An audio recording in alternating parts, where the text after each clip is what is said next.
Estamos aquí en la clase séptima del curso Yo es Joyce, dedicada a los capítulos 7, 8 y 9 del Ulises de James Joyce. Los capítulos titulados Eolo, Lestrigones y Escila y Caribdis. Estos tres capítulos ya marcan un borrón y cuenta nueva respecto a los seis primeros. Los seis primeros capítulos, como hemos explicado en clases previas, son dos bloques temáticos donde se presentan a los dos personajes principales de la novela. Por un lado, Stefan Dedalus, con su estilo pedante, propio de un estudiante de letras venido a menos, frente a Leopold Bloom, que tiene un estilo sintácticamente más sucinto, propio de un hombre a pie de calle.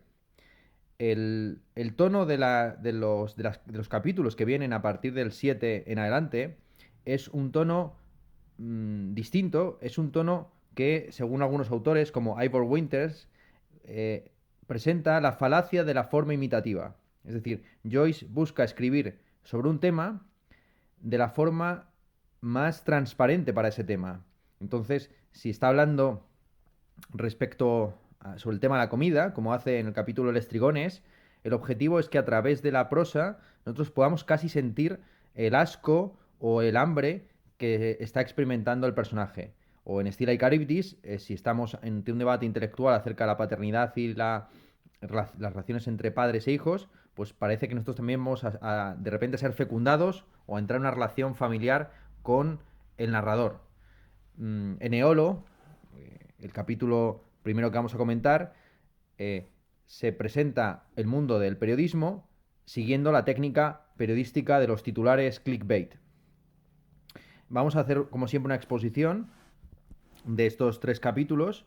Primero, exponiendo o hablando más o menos del contenido, del contenido dramático, de la trama, de lo que pasa, de la historia, para a continuación entrar en asuntos filosóficos, sociológicos o teóricos más amplios.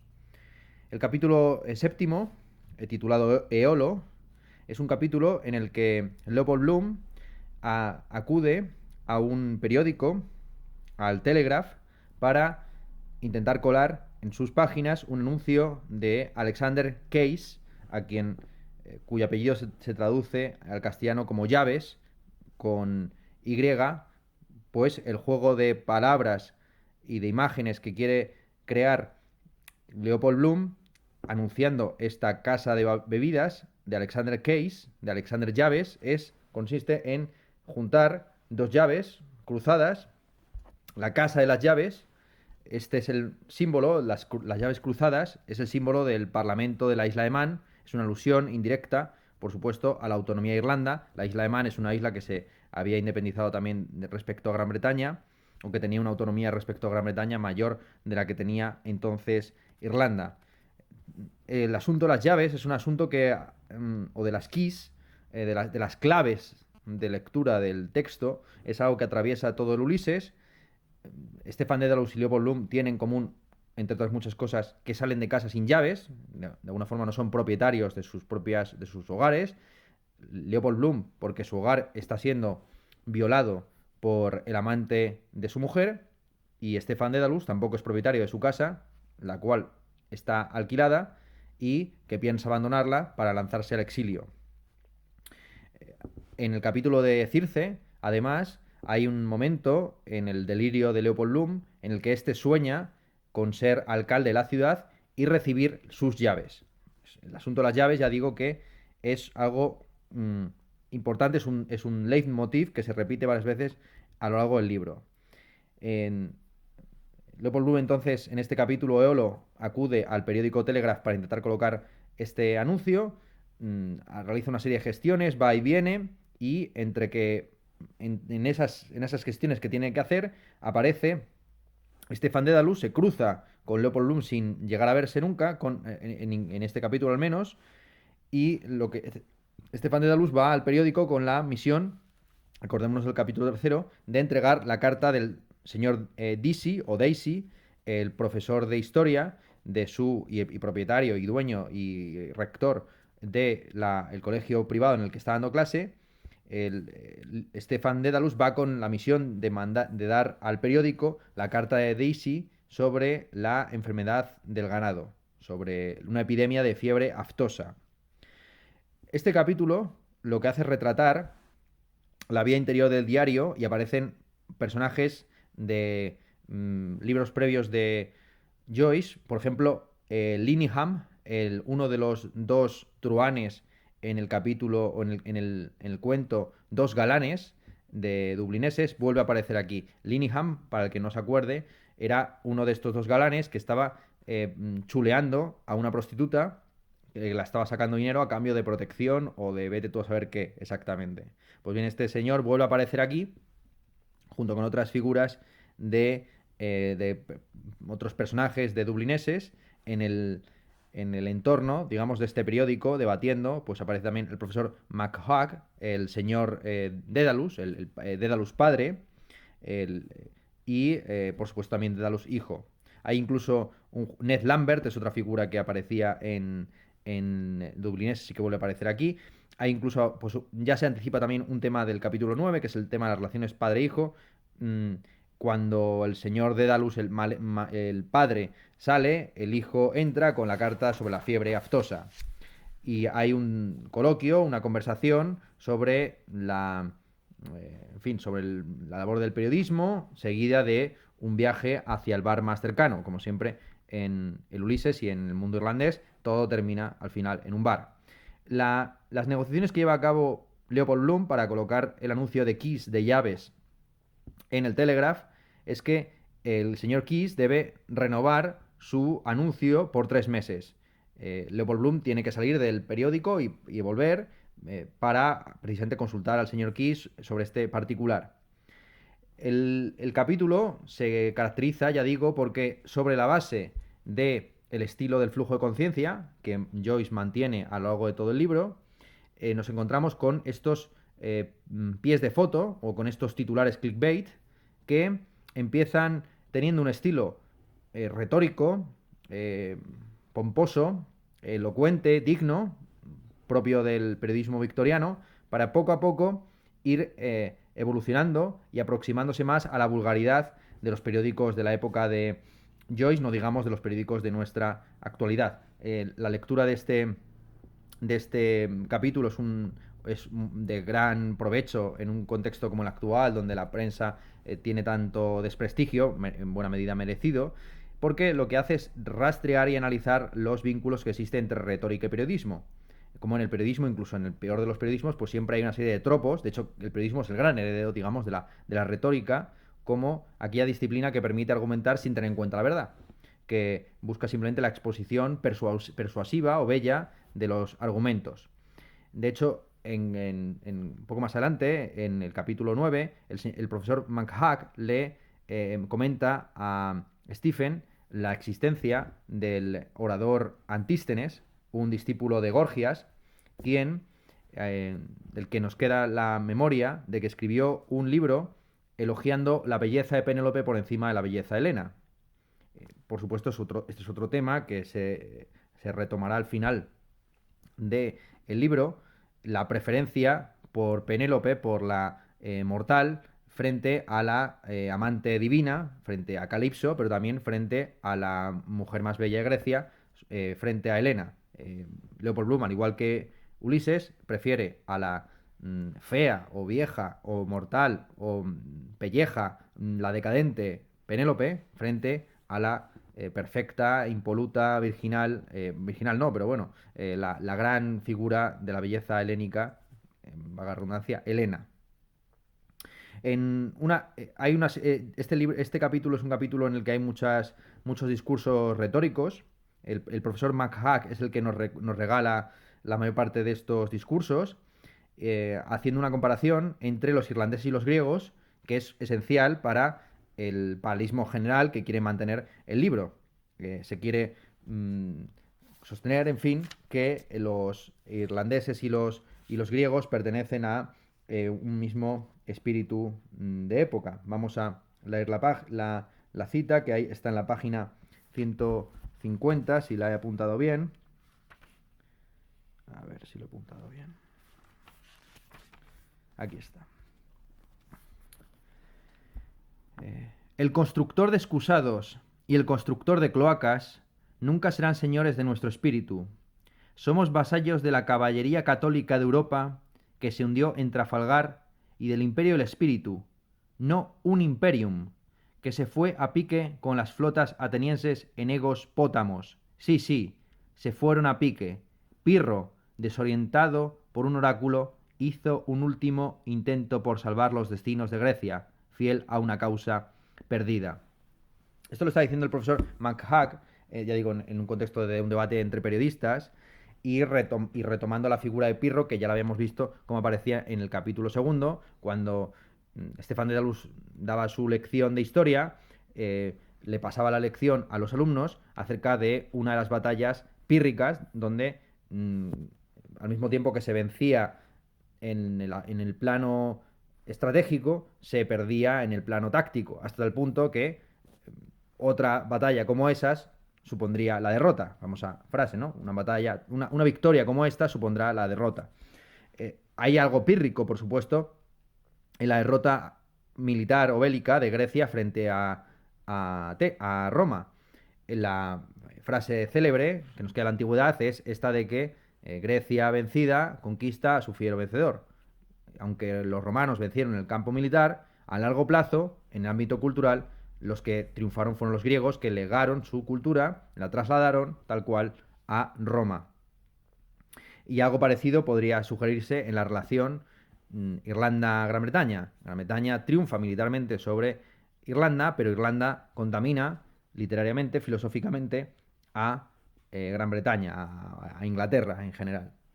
Mm, a- Se habla de los romanos y de los ingleses con esta expresión despectiva, los constructores de excusados y los constructores de cloacas, porque en una página previa, justo una página antes, en la página 151 de esta edición que yo estoy manejando de Cátedra, se plantea una pregunta parecida a la de los Monty Python en La vida de Brian, a saber, ¿qué han hecho por nosotros los romanos?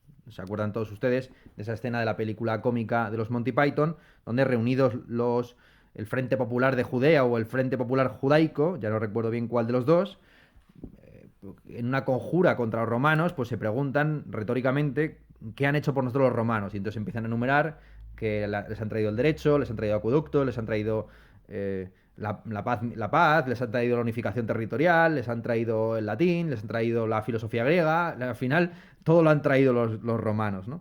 Pero se enfatiza mucho, evidentemente, en la labor de construcción de infraestructuras que tuvo el Imperio Romano y que también tuvo, por supuesto, el Imperio Británico, y también tuvo, todos los imperios al final tienen esa base infraestructural. Pero eso se caricaturiza, por supuesto, señalando que los romanos, al igual que los ingleses, lo único que han hecho ha sido llevar el water closet, las cloacas, los excusados, allá donde han ido. Frente a eso, pues se reivindica la cultura irlandesa, céltica, un renacimiento de ese espíritu popular que habría quedado mm, eclipsado por estas toneladas de mierda que habrían venido con Gran Bretaña. McHugh mm, recuerda un discurso de John F. Taylor, un orador que le gustaba mucho a Joyce en su juventud, del cual se burla ahora, un discurso así muy elevado sobre el renacimiento de la lengua irlandesa. Y tiene gracia porque cuando a Joyce le ofrecieron grabar para gramófono una parte del Ulises, eligió el discurso retórico y es decir, cuando le ofrecieron la posibilidad de grabar un fragmento de su obra, decidió que iba a grabar el fragmento cortado y pegado de otra obra. De hecho, lo que grabó, ya digo, oralmente, lo leyó en voz alta para que fuera grabado en gramófono en el año 23, pues es un pasaje literalmente tomado de los discursos de Taylor, en el que se vuelve otra vez sobre este asunto de la transmigración, de la repetición de los destinos del pueblo griego, del pueblo israelí, en el ámbito irlandés. De nuevo, el paralelismo constante entre la cultura clásica greco, greco-judaica y el contexto, la situación de Irlanda. Al igual que Ulises vaga por el mar hasta llegar a Ítaca, así vaga también Moisés por el desierto hasta llegar a la tierra prometida. se recupera, ya digo, este asunto de la transmigración, de la metempsicosis, ya no solo individual, sino colectiva. Hablemos de Eolo. Eolo es el título que le pone Joyce a este capítulo en referencia a un pasaje de la Odisea. Eh, Odiseo llega a las islas Eolias, donde habita Eolo con su familia, y este, que es el señor de los vientos huracanados, le regala al héroe homérico un, un cofre con los vientos principales del Mediterráneo, advirtiéndole que no lo abra eh, si no quiere desencadenar la más perfecta de las tormentas. Odiseo parte hacia Ítaca y cuando está ya viendo la costa de su patria, sus marineros no tienen otra idea mejor que abrir ese cofre para ver los tesoros que contiene en su interior. En ese momento se desencadena la más perfecta de las tormentas y Ulises regresa, empujado por los vientos, a las Islas Eolias.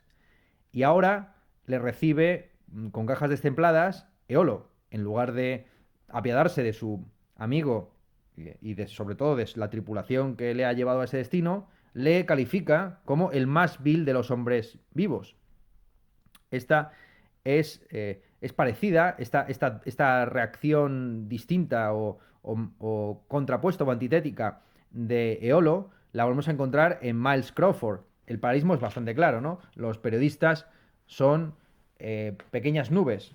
Nos acordamos, por supuesto, de el cuento en dublineses titulado Una nubecita o una pequeña nube, donde se contraponía la figura del poeta frente al periodista.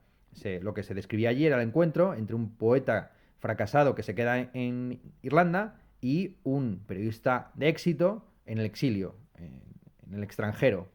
Y la pregunta que entonces nos planteamos es, ¿cuál de las dos figuras es la nube? Si acaso lo que está hablando es de la nube que empaña la vida del poeta frustrado o del carácter aéreo, etéreo, sin sustancia, que vagabundea de la izquierda a la derecha según pegue el viento, de esa nubecita que representa el periodismo. Pues aquí se vuelve a plantear esto mismo. Miles Crawford es el Eolo, por así decir, de este capítulo, el gobernante de los vientos, que unos vientos que se definen principalmente por su carácter ruidoso, por tener mucho ruido y pocas nueces. El paralelismo, ya digo, entre la prensa diaria y el Palacio de los Vientos es bastante exacta. Además, esta isla, las Islas Eolias, la isla Eolia, algunos la identifican históricamente con Stromboli, la isla de Stromboli, donde hay un volcán, y ello se debía a que en la antigüedad había la creencia de que las erupciones de los volcanes predecían la dirección de los vientos, dependiendo de el tipo de erupción que hubiera, si era de lava o era más explosiva, si emitía humo negro o gris o blanco, pues se pensaba ello podría indicar una predicción de vientos del sur, del este, del oeste, del norte. Eh, de nuevo, la metáfora viene al pelo, ¿no? La relación entre el volcán y las nubes o los vientos es la misma que la relación entre el poder político y el poder mediático. El, el- el- el volcán es un predictor de los vientos o es un siervo de los vientos, es un señor de los vientos y del mismo modo los medios controlan al poder político o viceversa, el poder político controla a los medios. ¿Cuál es la independencia que existe realmente de estas nubecitas, de estos vientos, respecto a los poderes fácticos de la Tierra, como es el caso de un volcán, como es el caso de esta isla de Stromboli? Strongule significa isla circular en griego, y el asunto de la circulación no solo de información, sino de la circulación general de materia y de bienes, es algo que se sugiere a lo largo del capítulo. En cuanto al oficio del periodista, ya digo que se considera que es un oficio retórico asociado con esas palabras aladas de las que se habla en la literatura homérica, las palabras que se las lleva el viento, igual que el viento se lleva en las películas de Hollywood los papeles de los periódicos del día anterior, esos papeles de periódico que sirven para embalar la comida o los periódicos o los libros de saldo al día siguiente. Y por lo tanto, lo que hace Joyce de una manera brillantísima es describir el carácter oscilante y mudadizo del pensamiento periodístico, que va de la derecha a la izquierda según le pegue el viento. Se dice así en la página 143 de este capítulo. Dice: curioso cómo giran con el viento esos periodistas en cuanto huelen una vacante. Veletas, siempre cambiando de chaqueta. No sabría a quién creer. Una historia te parece buena hasta que oyes la siguiente. Se tiran al cuello unos a otros, sin más, en los periódicos, y luego todo queda en nada. ¿Cómo te va, hombre, al momento siguiente? ¿Cómo te va, hombre, al momento siguiente? Todo sin comas, como siempre en Joyce. Unas páginas más adelante se juega incluso con el asunto de la izquierda y la derecha en el sentido de la lectura, ¿no? Es decir, además del asunto político, ¿no? De que los periodistas pues, son de izquierdas o derechas según lo dicte el consejo editorial de su medio, pues el acto de la lectura en principio es un acto que en las lenguas latinas va de izquierda a derecha, pero en las lenguas semíticas sucede al revés. Y en japonés, etcétera, va de derecha a izquierda. Y entonces se juega con invertir el nombre de Patrick Dignam. Patrick Dignam, ¿se acuerdan ustedes? Es el personaje que fallece y es enterrado en el capítulo 6 a Hades. En este capítulo se está trayendo también la información al periódico de que este señor ha muerto y quiénes son los que le acompañan. Entre esos se encuentra, ustedes ya lo saben, el famoso señor de la gabardina, que para muchos es un trasunto de James Joyce, ¿no? Entonces se escribe, en lugar de escribirse Patrick Dignam, se escribe Mangit Kirtal. Kirtal, sí, efectivamente, la inversión exacta de Kirtap, perdona, Kirtap, la inversión perfecta del nombre, ¿bien? Entonces, la labor del periodista es una labor retórica y, según la retórica clásica, hay tres géneros retóricos: el deliberativo, el forense o judicial y el expositivo o epidíctico. Esto es una tripartición de los discursos que está en Aristóteles, luego lo toma Cicerón y posteriormente está en Quintiliano.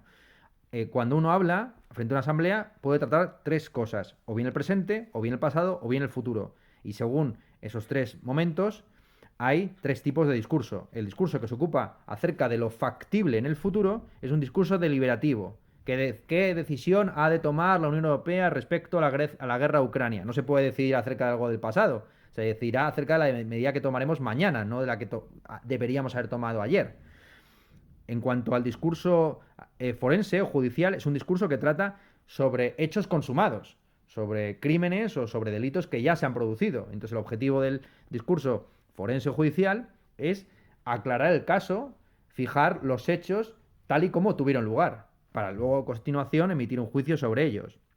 Y por último, respecto al presente, lo que puede haber es una retórica expositiva o epidíctica estética, que lo que haga sea valorar o apreciar o despreciar, por el contrario, lo que sucede a nuestro alrededor.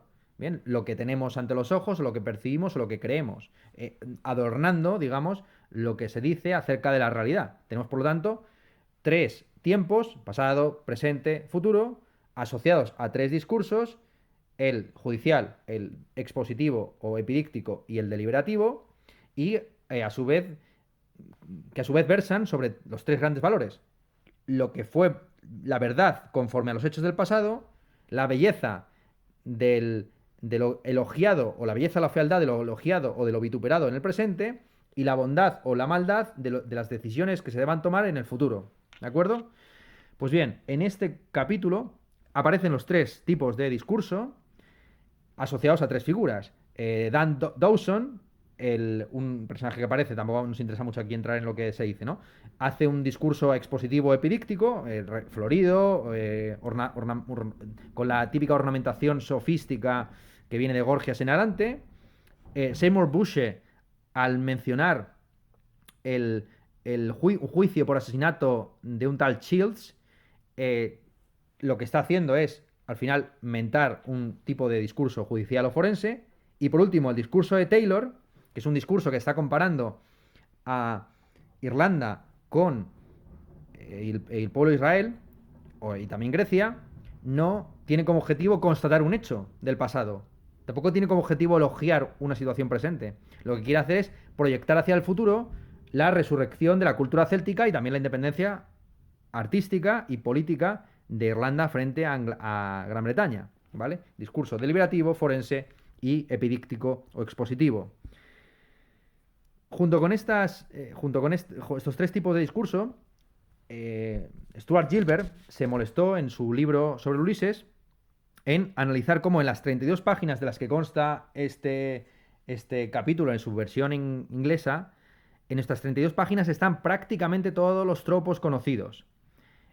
Sobre todo, por ejemplo, las repeticiones, ¿no? Se habla, por ejemplo, de barriles retumbantes y se dice varias veces que retumban. Es decir, que, de nuevo, lo que les he dicho muchas veces, les he dicho al comienzo del curso y al comienzo de esta clase, de la identidad entre forma y contenido. De que Joyce habla de unos barriles retumbantes y la palabra retumbante retumba varias veces a lo largo del párrafo, ¿vale? No podemos aquí entrar en pues, la metáfora, el lítotes, la comparación, la epaniplosis, todas estas figuras. Ya digo que Joyce espolvorea a lo largo del capítulo precisamente para mostrar esa conexión entre retórica y periodismo. En términos más filosóficos, podríamos decir que este capítulo en concreto, lo que hace es regresar, o podríamos, este capítulo nos recuerda, inevitablemente nos lleva a esa reflexión de Hegel sobre la labor del periodismo en el presente. Hegel, célebremente, dijo que el hombre moderno acude a su periódico por la mañana, igual que el hombre medieval acude a su rezo por la mañana. De alguna forma, la información y estar al tanto, al día de lo que sucede allá afuera, es una forma de comunión mística en la época moderna análoga a lo que sería el rezo o la oración en la época medieval. El Dios ya no es el Dios de la salvación, sino que es el Dios de la información, del estar al tanto de la vida día a día, del estar en la misma página, de estar en el presente.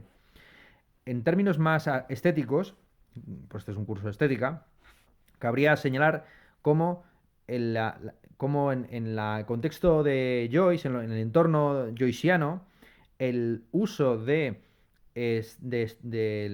formato periodístico era algo muy habitual. Dentro de las vanguardias, pues el periódico es un dispositivo cultural que se caricaturiza, que se imita en varios contextos. Así tenemos, por ejemplo, los caligramas de Apollinaire, los collages de los cubistas, y más adelante pues tendremos también los mockumentaries, las fake news, algunas deliberadas y otras no, y es en este contexto donde surge la expresión también de Goebbels, la Lügenpresse, la prensa de la mentira, que será las fake news actualmente, ¿no? Con todo, bueno, con toda la reflexión que hay que plantear acerca de la relación que existe entre apariencia y verdad en el ámbito periodístico. Aquí no vamos a entrar en ello, simplemente decir esto, que Joyce, aquí en el Ulises, en capítulo 7, lleva a cabo su experimento tipográfico más arriesgado, ya digo, lo de los títulos, ir separando con títulos o con pies de foto cada vez más degradados retóricamente o estilísticamente, cada vez más sensacionalistas, cada vez más clickbait, pequeños trozos del capítulo, a veces tan solo la intervención de un personaje o de dos. Vale, pasamos entonces al capítulo 8, el capítulo titulado Les Trigones. El capítulo Les Trigones es un capítulo sobre la comida y comienza con unas reflexiones filosóficamente muy interesantes acerca de la propiedad del agua. Está Leopold Bloom pasando por un puente y se pregunta si se puede tener en propiedad algo procesual que está fluyendo como es el agua o la vida. Incluso se le ocurre la idea de poner un anuncio en el agua. Justo en ese momento está tirando él un prospecto al río, al Liffey, el río de Dublín, un prospecto en el que se lee Elías viene. Es un prospecto sobre no sé qué evento cultural de la ciudad de Dublín, y lo que va a suceder a lo largo del libro, de lo que queda del libro, es que este prospecto va a bajar por las aguas del Liffey, reapareciendo cada poco, marcando incluso las horas.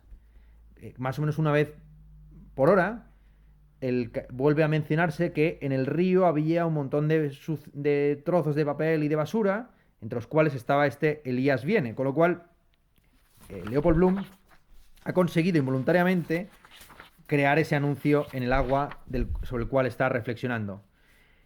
Le viene a la mente el término paralaje. Dos términos como teóricos o filosóficos que se repiten varias veces son metempsicosis con el met him pike horses, una pronunciación rara de metempsicosis que sea algo así como met him pike horses, es algo así como métele la pica a los caballos o algo así. O sí, métele la pica a los caballos de él. Bueno, una expresión así que no tiene mucho sentido. Mientras que paralaje es otra palabra que a Leopold Bloom le viene a la mente una y otra vez sin comprender de todo su sentido. Al final, la metempsicosis es una forma de paralaje. Bueno, paralaje, ¿qué significa paralaje? Parallax, en inglés, puede significar paralaje o puede significar también paralelismo. El paralaje, la visión de paralaje, sobre la cual escribió Slavoj Žižek un libro, es una forma de estudiar la trayectoria de los astros, su composición química, etcétera, atendiendo a las diferencias en el color bueno, en diversos fenómenos que ahora mismo yo no tengo la formación como para explicar, pero que es algo muy conocido.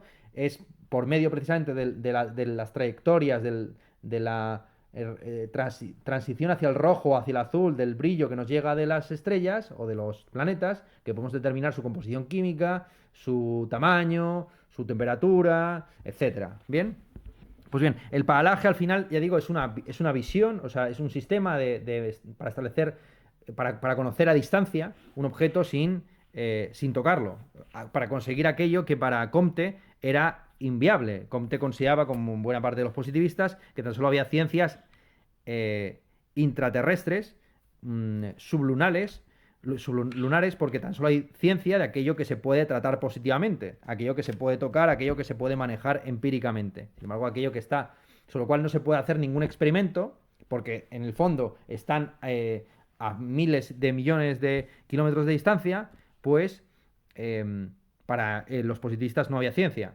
En este caso, el término paralaje yo creo que está más bien sugiriendo este asunto de las conexiones, de los paralelismos, de las coincidencias, de los cruces entre diversos sujetos. En este capítulo, Leopold Bloom va a cruzarse varias veces en la calle con Boylan, el promotor teatral que ha quedado a las 4 de la tarde para acostarse con su esposa. Intenta a veces fingir que no lo ha visto, busca algún objeto en los bolsillos, nunca le menciona de hecho con el nombre, siempre dice, está ahí él. Por lo demás, todo el capítulo trata sobre la comida. Entonces, por ejemplo, aparece un escuadrón de policías, se dice listos para enfrentarse a la caballería, listos para enfrentarse a la sopa. Leopold Bloom muestra su animadversión respecto al fanatismo político. De la Liga Antialcohólica dice que son como el perro al hortelano, que ni comen ni dejan comer. Y Leopold Bloom hace un recorrido por varias tascas, varias tabernas, varios restaurantes o bares, sintiéndose cada vez más asqueado por la visión de la carne y sobre todo por el tipo de comida con la que están trajinando sus conciudadanos. Incluso, y se sugiere una reflexión que quizás debería temáticamente situarse más bien en Cíclope, en el capítulo dedicado al Cíclope, que es la reflexión sobre el canibalismo, ¿no? El Cíclope, al igual que los lestrigones, al igual que el Cíclope, son, para la visión homérica de la hospitalidad, son los peores huéspedes, los peores anfitriones, precisamente porque se comen perdón, son los peores anfitriones porque se comen a sus huéspedes. Esto es. No hay. Y esto es algo importantísimo para la cultura, ya digo, de la hospitalidad en la Grecia clásica o antigua. Finalmente, después de dar muchas vueltas para aquí y por allá, Leopold Bloom termina tomándose un bocadillo de queso y una copa de Borgoña en el bar de David Byrne, donde todos los que están allí bebiendo están hablando sobre la Copa de Oro de Ascot, la carrera de caballos, sobre la cual Leopold Bloom inconscientemente ha dado una pista, ha sugerido el nombre de un caballo sin él saber ni siquiera que existía dicha posibilidad de apuesta. A continuación, para terminar el capítulo, se dirige hacia el museo para mirar allí unas estatuas, para admirarse su belleza, en un contexto en el que él está además recordando sus buenos años con Molly Bloom. La visión del amante de Molly Bloom le ha remitido a aquellos años iniciales de su noviazgo y matrimonio, donde todo estaba como miel sobre hojuelas, por utilizar una metáfora de nuevo gastronómica. El asunto de la comida es un asunto crucial, ya digo, en la Odisea. En la Odisea se habla muy a menudo de los hombres como aquellos que viven de pan, ¿no? Casi se define en un momento dado al ser humano como el animal que come pan. Esa es una definición que incluso aceptaba como buena, gustaba bueno. Porque claro, la existencia del pan ya presupone una serie de tecnologías de cultivo, de cosecha, de tratamiento del trigo que presuponen la existencia de una civilización humana. Bien, el resto de animales tendrán la tecnología que tengan, pero no hemos visto todavía ningún chimpancé que haga una baguette. No sabemos de gorilas que les guste, si les gusta la chapata más que, en fin, que... me entiende, ¿no? Esta es una metáfora muy plástica, es una visión muy plástica del ser humano como un animal que no come cualquier tipo de alimento, sino que por medio del uso del fuego, entre otras tecnologías, prepara un tipo de alimentos elaborados de calidad o de nivel superior. La forma en la que se alimentan los anfitriones de Odiseo da el nivel de su grado de civilización. Por eso ya digo que los lestrigones y el cíclope son los peores de los anfitriones porque se comen a sus huéspedes. Si quieren ustedes escuchar o leer una reflexión, mejor dicho, sobre este asunto de la cultura de la hospitalidad, de las leyes de la hospitalidad en la Grecia antigua, en la Grecia arcaica, pues les recomiendo sobre todo Políticas de la Amistad de Jacques Derrida y también los textos que tiene Pierre Klosowski sobre la ley de la hospitalidad en esa época. Tenemos textos en la antigüedad, por ejemplo, como Pausanias, donde se desdeña a los arcadios como comedores de bellotas y como portadores de pieles de cerdo, frente a, insisto, esta equivalencia que establece en la literatura homérica entre los hombres y aquellos que comen pan, ¿no? Entonces, este es el asunto central. En cuanto al tema, al estilo, el estilo del capítulo es un estilo que algunos han calificado de peristáltico. Los movimientos peristálticos son los movimientos musculares automáticos que consisten en una serie de contracciones ondulatorias en círculos sucesivos y son los propios de los movimientos peristálticos, son los propios pues de todo el tubo digestivo, del estómago, del intestino delgado, del intestino grueso, etcétera, ¿bien? Y del mismo modo que nuestro tubo digestivo tiene este tipo de movimientos musculares automáticos en contracciones ondulatorias circularmente sucesivas, así en el capítulo lo que nos encontramos es con un regreso constante, circular, automático de una y otra vez las mismas figuras, ¿no? Se cruza 3 o 4 veces en la calle Leopold Bloom con Boylan, entra 3 o 4 veces a diversos bares, viendo siempre más o menos la misma escena poco grotesca de la gente comiendo, y se suscitan reflexiones acerca de el eterno retorno de las cosas y el hecho de que no hay nada nuevo bajo el sol. Vamos a leer ese párrafo en concreto, que es uno de los párrafos más bellos literalmente hablando de este capítulo. Dice lo siguiente aquí Joyce. Aquí está. Debería estar aquí en principio, pero creo que aquí está. Sobre el auge y caída de las ciudades, sobre la destrucción creativa, sobre la sustitución de una generación por otra. Dice lo siguiente, yo creo que se explica bien sola la cita. Ciudad entera que muere, otra ciudad entera que llega.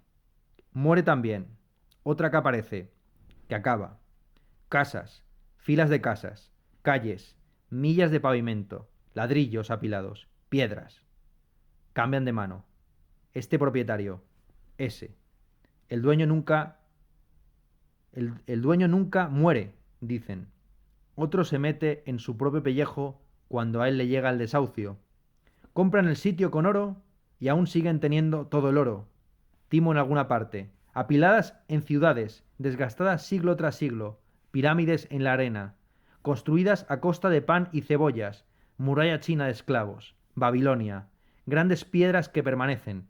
Torres circulares. El resto, ruinas. Barrios que se extienden. Chapuzas. Casas colmena de Kerwan, construcciones de papel, cobertizo para la noche, nadie vale nada. Esa es la peor hora del día. Vitalidad, apagado, tristón, odio esta hora. Siento como si me hubieran comido y vomitado. Esta es un poco la visión de la historia, como un eterno retorno. Mm, Hay una imagen más fuerte, que es Leopold Bloom encontrándose en mitad de la calle con un terrier que, que estaba tan hambriento que al comerse un plato caliente lo ha vomitado y está, porque lo ha sentado mal, no ha podido incluso pasar por el tubo digestivo lo que había tragado, y está volviendo a su vómito. De nuevo una metáfora, una reflexión sobre la prensa, en este caso de uno de los padres de la patria estadounidense, yo creo, no sé si era Hamilton o Jefferson, creo que era Jefferson. Jefferson dijo que el hombre moderno vuelve a su periódico como el perro a su vómito, para recordar a qué sabía, para recordar a qué sabía. ¿No? Entonces, igual que el lector de periódicos va al periódico no para que le desafíen y pensar de una manera distinta o encontrar ideas novedosas, eh, hacer ponerse en lugar de otro, sino que va a confirmar sus prejuicios de toda la vida y por eso compra el periódico con la orientación ideológica que él tiene, pues del mismo modo, al final la historia no es sino la regurgitación, el vómito y el realimento constante de la misma materia trófica. Y en este capítulo ya empiezan a aparecer, ya bueno, han ido apareciendo por todo el libro, ¿no? Pero en este capítulo hay algunos párrafos enteros que están compuestos podríamos llamar, palabras masticadas. Palabras que, como el bolo en el estómago, pues ya son una mezcla de babas y sustancias variadas, ¿no? Entonces hay un montón de palabras combinadas, a veces ya simplemente de conjunto de expresiones fonéticas, y se juega también con este asunto de las palabras masticadas y de las ideas masticadas, ¿no? De las ideas recibidas, regurgitadas por la pájara a sus polluelos. Y hay una frase en este sentido que es providencial, que dice, no saber nunca de quiénes son las ideas que masticas. Luego, ¿quién fregará todos los platos y tenedores? Pues es una pregunta. ¿Quién pagará los platos rotos creados por la regurgitación de ideas preconcebidas de la prensa? ¿Bien? Como ven, la conexión entre los dos capítulos que acabamos de explicar es bastante interesante. Y llegamos ya finalmente a una reflexión final para terminar este capítulo, que es una reflexión sobre el antiespecismo de Joyce. A lo largo de todo el libro, Joyce da señales de simpatía. Bueno, Joyce, en fin, es un tema que nunca se lo atribuyamos al autor. De hecho, el siguiente capítulo va a ser justamente si se puede atribuir las creencias que aparecen en una obra de ficción, a su autor o no. ¿Qué conexión existe entre el autor y la obra? Pero vamos, en el Ulises, por decirlo claramente, hay una visión empática respecto a los animales. Lo hemos visto desde la aparición misma de Leopold Bloom, o mejor dicho, Leopold Bloom es un personaje muy empático respecto a los animales. Según aparece, ya está acariciando un gatito, aunque no tiene empacho, por supuesto, en comerse el riñón de cerdo por la mañana.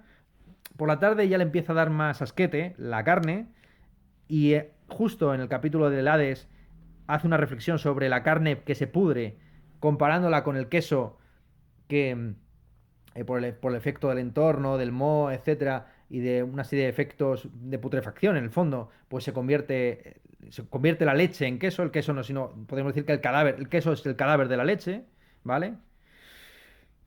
Y sin embargo, con todo empacho, de nuevo se vuelve a comer aquí un emparedado de queso. Eh, en el capítulo del Hades también había reflexiones antiespecistas sobre, en fin, si existen trenes para llevar la carne animal del punto A al punto B, ¿por qué no llevar a los muertos al cementerio también en tren? ¿O por qué no enterrarlos ya directamente en vertical, ahorrando espacio? Vamos a leer un pasaje brutal a este respecto, que prácticamente es un alegato vegano, en la página 194 de esta edición. Dice, justamente después de la frase que les he leído, ¿no? No saber nunca de quiénes son las ideas que masticas. Luego, ¿quién fregará todos los platos y tenedores? Puede que todos estemos alimentándonos de pastillas para entonces, los dientes estropeándose más y más. Después de todo, tiene mucho a su favor ese fino sabor vegetariano de las cosas de la tierra, el ajo, claro está que apesta, como los organilleros italianos fritos de cebolla, champiñón y trufa. Dolor para el animal también. Desplumar y vaciar aves. Miserables bestias allá en el matadero, esperando que el hacha les parta el cráneo en dos. Mu. Pobres terneros temblorosos. Me. Tambaleantes, inmaduros. Fritanga de ternera y berza. Cubos de matarifes, asaduras bamboleantes. Trae acá ese pecho del gancho. Plop. Cabeza en carne viva y huesos ensangrentados. Ovejas desolladas de ojos vidriosos colgadas por las ancas. Morros de ovejas en papeles ensangrentados moqueando gelatina en el serrín. Tapas y cordillas por todas partes. No me destroces esas piezas, chaval. Sangre fresca, caliente, prescriben para la tisis. Siempre se necesita sangre, insidiosa, lambucearla humeante, espesamente azucarada, fantasmas famélicos. Y sigue, ¿no? Bueno, y la paz, y un poco más adelante dice, la paz y la guerra dependen de la digestión de algún individuo, religiones, pavos y gansos de Navidad, matanza de inocentes, y así. Bueno, sí dice, comer y beber y divertirse, luego el servicio de urgencias atestado, cabezas vendadas, el queso lo digiere todo menos a sí mismo, queso acárido. Vale. Bueno, pues estas son las reflexiones, hay más, tengo apuntados pues, en la página 361, en la 362, en la 461, en la 587, pues hay reflexiones constantes sobre el trato humanitario a los animales, incluso habla un congreso de animales, hace referencia a Inglaterra como un toro que copula con Irlanda, Circe, por supuesto, convierte a los seres humanos en cerdos. En la página 587 se compara una prostituta con un ganso bien cebado. En fin, hay muchas reflexiones sobre este asunto del antiespecismo que a lo mejor, venga, vamos aunque sea simplemente leer esto de la página 361, no me lo tenía preparado, pero bueno, vamos a ver exactamente qué era lo que había aquí. Sí, dice, de modo que Joe comienza a hablarle al paisano de la fiebre aftosa, el tema que traíamos arrastramos desde el capítulo sobre la clase, de modo que Joe comienza a hablarle al paisano de la fiebre aftosa y los tratantes de ganado y de tomar cartas en el asunto, y el paisano a mandarlos a todos a tomar viento fresco, y Bloom nos salta con su baño desinfectante para la roña de la oveja, y una solución para el moquillo de las terneras con tos, y un remedio garantizado para la actinomicosis bovina, solo porque pasó un tiempo en un matadero de pencos, de acá para allá, con su libro y lápiz, dándoselas de enterado y sin dar golpe, hasta que Joe Cuff lo plantó en la calle por ponerse gallito con un ganadero. Don Sabelotodo, se las sabe todas, capaz de ordeñar a un toro. Burke el picha me decía que en el hotel la mujer se ponía hecha un mar de lágrimas, a veces con Mr. O'Dowell llorando a lágrima viva, con sus gorduras saliéndole por todos lados, sin poder soltarse los cordones del verdugado, pero el viejo ojos de cordero enredando alrededor tenía que enseñarle cómo hacerlo. ¿De qué va el programa hoy? Sí, métodos humanitarios, porque los pobres animales sufren, y los expertos dicen, y el mejor remedio conocido, que no causa dolor a los animales, y en el punto sensible se administra con mucho cuidado, ostras, buena mano tendría él para palpar cluecas. Bueno, en fin. Como ven, el estilo ha cambiado muchísimo. Estamos leyendo un pasaje del capítulo 12. Es el capítulo dedicado a este cíclope. Es otro rollo completamente distinto a lo que teníamos aquí, ¿no? Vale, vamos entonces a terminar con el capítulo 9. Hoy puede que estemos incluso rozando la posibilidad mágica de terminar a la hora. ¿Qué pasa en el capítulo 9? El capítulo 9 nos traslada a la Biblioteca Nacional. Stephen y su círculo íntimo. Stephen le ha mandado un telegrama a Buck Mulligan comunicándole que tiene que cederle la torre. En la biblioteca, Stephen está debatiendo sobre Shakespeare con un grupo de escritores y eruditos que existieron realmente. Figuras que aparecen en este diálogo son Thomas Leicester, que es un bibliotecario cuáquero que lleva un sombrero de ala ancha, George Russell, que firmaba con el seudónimo A.E. y era un escritor bastante conocido del Renacimiento céltico, John Eglinton, que era un puritano bastante agradable, y Richard Best, que hace unas reflexiones de carácter más bien biográfico acerca de Shakespeare. Bien, se debate sobre muchas cosas, pero lo importante a asentar para el que no conozca la historia de Shakespeare es lo siguiente. Según Stephen, Hamlet es una obra de teatro basada en hechos reales. Es incluso podemos decir, obra de teatro autoficcional. El espectro del padre de Hamlet sería el propio Shakespeare. Hamlet debería identificarse con el hijo muerto joven de Shakespeare, que se llama Hamnet, y el tío, el tío que debe matar Hamlet en la obra de teatro, sería Richard Shakespeare, el hermano de William, quien se habría acostado con Anne, con la esposa de Shakespeare. Shakespeare no vivía no vivía con su esposa, sino que se había trasladado a Londres y había dejado en el pueblo tradicional a su esposa. Y la trama entonces más o menos sería esta, ¿vale? Eh, Shakespeare tendría un hijo, dudaría de si realmente ese hijo es suyo o de su hermano, Richard, y ese hijo, que se llama Hamnet, fallece y la obra Hamlet es un homenaje, de alguna forma, es una venganza en la que el que ha muerto no ha sido el hijo, sino el padre, y el hijo debe vengar al padre contra su padre putativo, que en este caso sería el tío. ¿Bien? Bueno, es un... Claro, aquí ya se mezcla todo, ¿no? Realmente porque, digamos, la venganza del hijo respecto al padre no es sino una versión moderna, Hamlet no es sino una versión moderna de Telémaco, con unos cruzamientos muy interesantes respecto a Edipo. Entonces en la figura de Hamlet se sintetizan muchísimas cosas y de ahí que el teórico Harold Bloom haya llegado a decir esta burrada, ¿no? De que Shakespeare es prácticamente el descubridor de la idea de conciencia, porque en Hamlet sobre todo, pero también en muchas obras suyas, nos encontramos por primera vez, según Harold Bloom, aunque yo creo que esto es dudoso, con un personaje que cambia de opinión simplemente al enunciarla.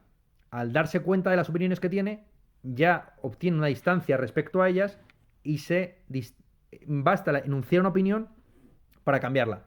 Esa es la visión. Frente a lo que sucedía en los diálogos platónicos, o luego en el teatro francés o español, o en el teatro clásico griego y romano, en esas obras, digamos que los personajes cambiaban de opinión o de posición respecto al mundo por el diálogo con los demás, por la conversación.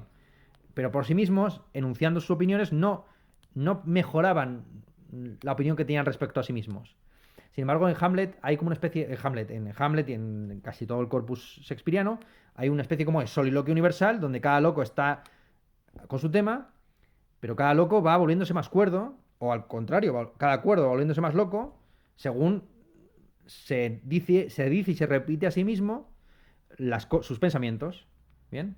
Hay una autotransformación de la conciencia por la vía de la reflexión. ¿Vale?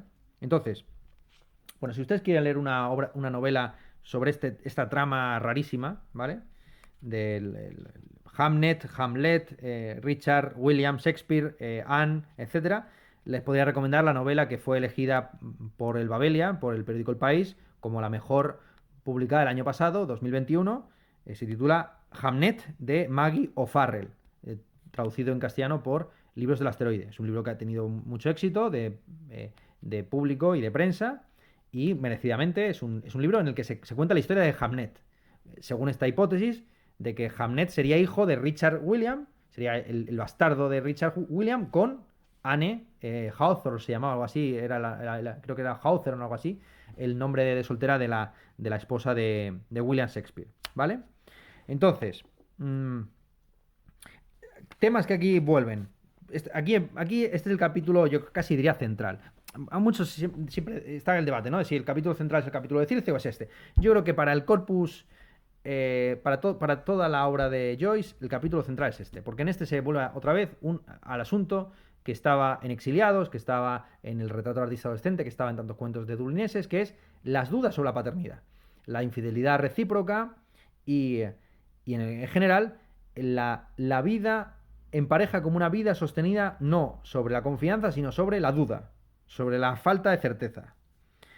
Y también el asunto de las relaciones paternofiliales, que en este libro son cruciales, habiendo dos personajes que se contemplan, se ven espiritualmente como padre e hijo. El Leopold Bloom es el Joyce maduro frente a Stefan Dedalus, que sería el Joyce joven. Cuidado con lo que deseas en tu juventud, porque lo obtendrás en tu madurez. Es una frase que aparece en este capítulo. Bien, vamos a leer un pasaje en la página 237. La ventaja principalmente de este capítulo es que al ser un diálogo prácticamente platónico, pues las tesis están mucho más refinadas, están mucho mejor expuestas.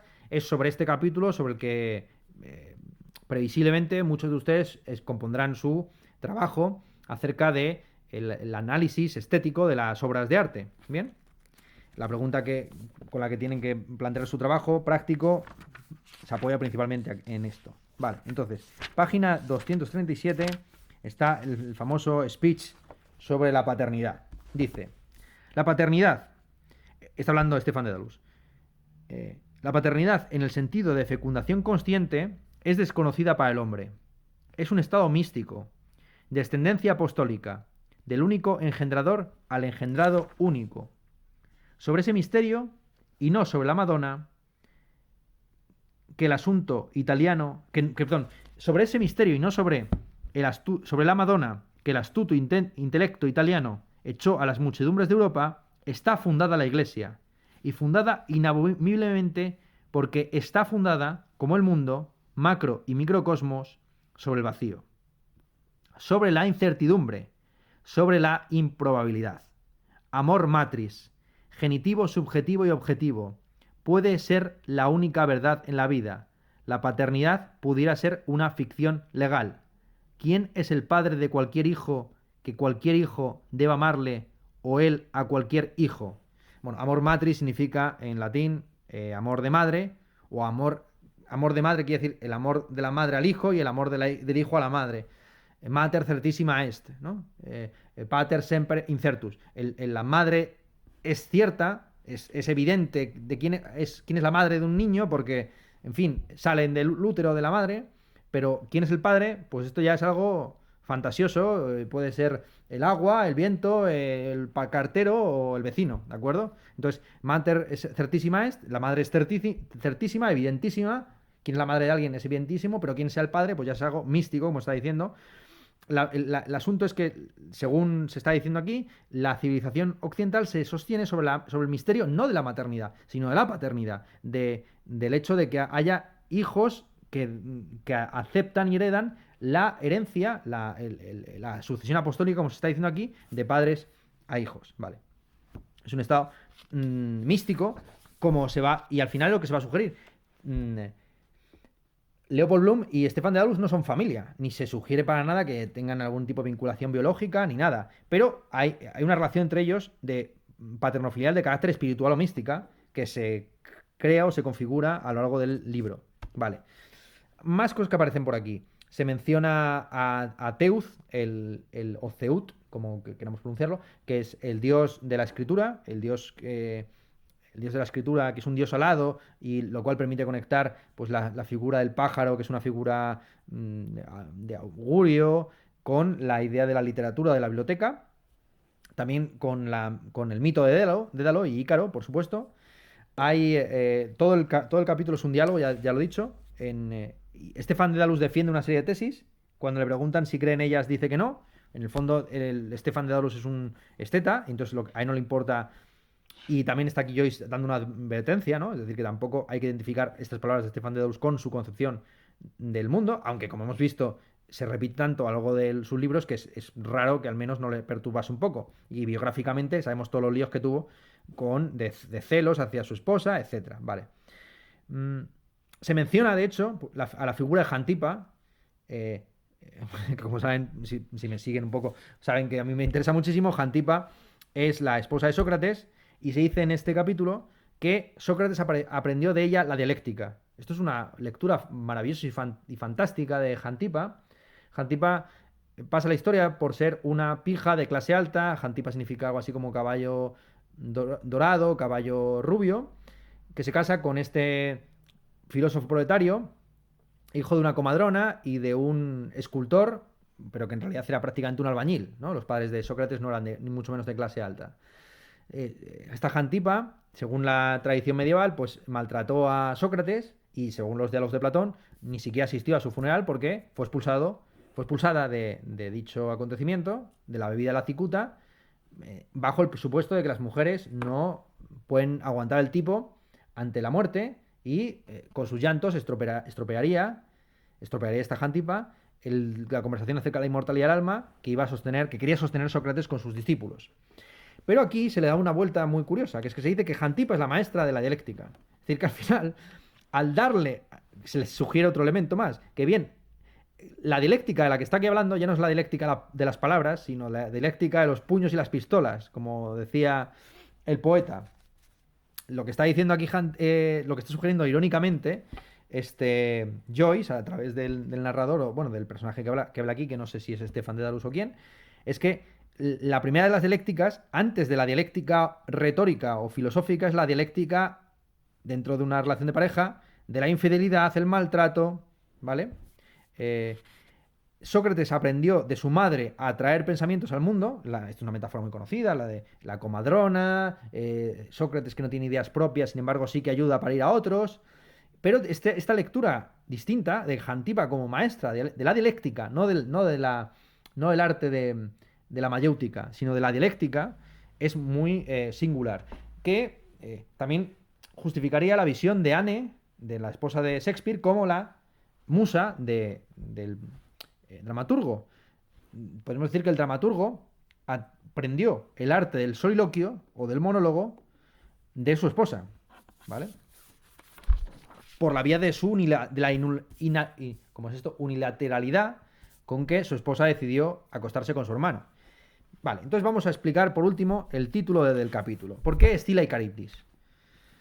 Escila y Caribdis es un pasaje muy conocido de la Odisea donde Ulises, teniendo que atravesar lo que actualmente es el estrecho de Mesina, entre Nápoles y Sicilia, pues tiene que navegar con cuidado a medio camino entre la roca de Escila y el remolino de Caribdis. Siempre se ha hablado, es una metáfora que luego se ha utilizado muchísimo, pues como defensa o elogio del término medio en Aristóteles, o de la prudencia, de la moderación, del control, en fin, de muchas cosas, ¿vale? ¿Qué representa Escila y Caribdis en este capítulo? Pues representa dos líneas, dos lecturas estéticas posibles. A un lado tenemos el materialismo de raigambre aristotélica, la roca dogmática de la escolástica. Frente a esa lectura materialista aristotélica que reduce el mito a la trama y la interpretación de la obra al contexto sociológico, psicológico o biográfico del autor, tenemos el remolino de Caribdis, que sería la lectura idealista, formalista, en última instancia platónica, donde lo importante no es reducir el mito a su trama, a sus elementos materiales, sino comprender la conexión de ese mito con ideas filosóficas de nivel superior, es decir, entender las ficciones como alegorías, como metáforas, como signos de una realidad filosófica superior.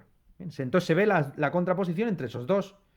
Por un lado, el remolino de la mística, del formalismo, del teoreticismo, donde una canción de June Beef es una referencia a un pasaje de Dante y esto podemos luego conectarlo con una cita en griego de Heródoto y esto a su vez tiene resonancias en el Bhagavad Gita y te vas metiendo al final en un remolino donde June Beef desapareció hace 30 o 40 páginas. ¿Bien? Frente a eso, pues tenemos la roca escolástica de decir, pues esta canción de June Beef trata sobre pasar cocaína. Listo, ¿no? O ponerse más fino y decir que, bueno, que sí, que es una crítica al sistema capitalista o que es una denuncia del estatismo o de la policía española o de lo que sea, ¿vale? Entonces son las dos lecturas. La lectura sociológica, psicológica, materialista, biográfica, que reduce la obra a lo que quiso decir el autor o a lo que le pasó al autor o al contexto en el que se escribió, frente a la lectura que prescinde de esa visión, que incluso da por muerto al autor, a la manera de Barthes y el estructuralismo, y que lo que le interesa es las resonancias que tienen los mitos expuestos en esos textos para una lectura más amplia y universal de los fenómenos allí tratados. Pues lo que hace, por ejemplo, el psicoanálisis, ¿no? El psicoanálisis no acude a Edipo Rey intentando explicar esa obra de teatro a partir de el contexto sociológico o biográfico de Sófocles, sino que lo que hace es tomar ese mito para analizar pues un estado, una serie de traumas, una serie de complejos inconscientes que tendríamos todos, o por lo menos todos los varones, ¿no? Y así la mitocrítica, la escuela de la recepción, el psicoanálisis y otra serie de escuelas formalistas de raigambre platónica se enfrentan ¿a qué? A la teoría decolonial, al sociologismo, al psicologicismo, al materialismo, ¿vale? Claro, Shakespeare es una figura interesantísima a ese respecto, porque de Shakespeare sabemos muy poco de su biografía. Entonces, pero precisamente porque sabemos muy poco de su biografía, la tentación biográfica es mayor aún. Y pues están todas las teorías acerca, ya digo, teorías tan locas como esta, ¿no? De que al final Hamlet sería una referencia a unas relaciones rarísimas que mantendría su hermano con su esposa, de tal forma que incluso él sospecharía acerca de la paternidad de su hijo. Dice, de todos los grandes hombres, él es el más enigmático, se dice en un momento del capítulo. Tan solo sabemos que vivió y sufrió, ni siquiera eso. Claro, se incluso sospecha, como ustedes sabrán, de la autoría de Shakespeare. Se dice, bueno, un señor del que no tenemos apenas noticias, que recibió una educación, que no sabemos ni siquiera si recibió una educación universitaria, pudo escribir este número tan apabullante de obras maestras con conocimientos de botánica, de historia, de geografía tan salvajes. ¿Es un solo individuo o son varios los que están detrás de Shakespeare? Incluso llegó a decir, en un momento dado, que Shakespeare era Francis Bacon. Ya le gustaría a Francis Bacon escribir como Shakespeare. Entonces tenemos por un lado esta, ¿no? Ya digo, la lectura biográfica, que es la que luego refrenda O'Farrell en su libro Hamlet, y tenemos la lectura, digamos, la lectura de Shakespeare como creador de arquetipos universales que se repiten a lo largo del tiempo y que da igual lo que viviera o lo que padeciera o lo que sufriera, a quién se estaba refiriendo exactamente, si los sonetos de Shakespeare revelan o no que él era homosexual o bisexual, eso nos da igual, lo que nos importa es qué es lo que nos dice a nosotros esos textos, o mejor aún, qué referencias universales contienen, ¿no? Entonces, primero se habla de Shakespeare como gran creador de arquetipos. Se dice algo así en la página 244. El dramaturgo que escribió el folio de este mundo, y lo escribió con urgencia, hizo para nosotros primero la luz, y el sol 2 días después. El Señor de las cosas, tal como son, a quien los romanos más católicos llaman Dio Boia, Dios verdugo, es indudablemente el todo, en todos nosotros, mozo de cuadra y carnicero, y sería alcahuete y cornudo, también de no ser que en la economía del cielo, augurada por Hamlet, no haya más matrimonios y el hombre glorificado, ángel andrógino, sea esposa de sí mismo. Entonces, esta es la metáfora inicial, ¿no? Esta es la visión platónica, ¿no? Al final del creador prácticamente como un análogo de Dios, que crea, inspirado por la deidad, y que precisamente crea obras de arte que nos siguen interesando siglos después, porque ha conseguido milagrosamente ponerse en lugares a veces inverosímiles o imposibles en su época, ¿vale? Pero a continuación, y esto es importantísimo, se señala que esa creación no es una creación ex nihilo, sino que es una recombinación, es una anamorfosis de realidades previas. Se sugiere lo siguiente, porque se menciona pues como el Rey Lear y también Julio César, bueno, muchas obras de Shakespeare, al final son la combinación de 3 o 4 mitos y a veces de sagas nórdicas con historias populares, a veces con cosas de historia griega, romana, nórdica, inglesa, etcétera. Bien, y dice, ¿no deberíamos en nuestros días combinar una saga nórdica con extractos de una novela de George Meredith? ¿Qué voulez-vous?, diría Moore. Él emplaza Bohemia a orillas del mar y hace que Ulises cite a Aristóteles. Aquí está. Lo que en el fondo está reconociendo y explicitando Joyce es su técnica de escritura. Joyce está haciendo esa combinación entre una saga nórdica y una novela de George Meredith. Está poniendo Bohemia a las orillas del mar. Claro, ya no es la Bohemia no es ya la actual República Checa, es la Bohem, es el mundo de los escritores que están reunidos a la orilla del mar, efectivamente en Dublín, encerrados en la Biblioteca Nacional, debatiendo sobre Shakespeare y citando Aristóteles, cuando ellos en realidad son la reencarnación de Telémaco o de Proteo del Cíclope, etcétera, ¿vale? Esto es lo que tenía que decir sobre estos tres primeros capítulos no, sobre los tres capítulos que acabamos de exponer. Hoy, a diferencia de en otras sesiones, he conseguido terminar más o menos a tiempo. ¿Tienen alguna pregunta?